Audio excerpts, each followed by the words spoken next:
പടച്ച റബ്ബേ, നമ്മുടെ നബിയുടെ ബ്രെയിൻ എമ്മാതിരി ബ്രെയിനാ മക്കളെ.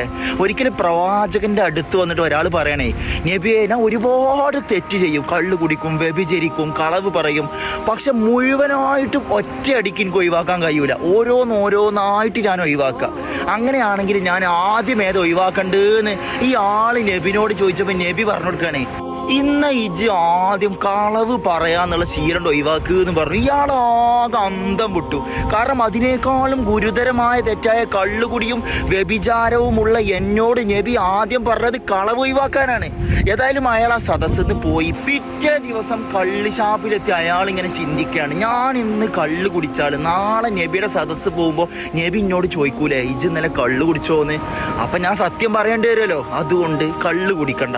പിന്നെ ഇങ്ങനെ പോയപ്പോൾ സുന്ദരിയായ പെണ്ണ്, അയാൾക്കൊന്ന് വ്യഭിചരിക്കാൻ പൂതിയായി. അപ്പോൾ അയാൾ ഇങ്ങനെ ചിന്തിക്കുകയാണ്, നാളെ ഇപ്പം നബിയുടെ സദസ്സ് പോയാൽ നബി എന്നോട്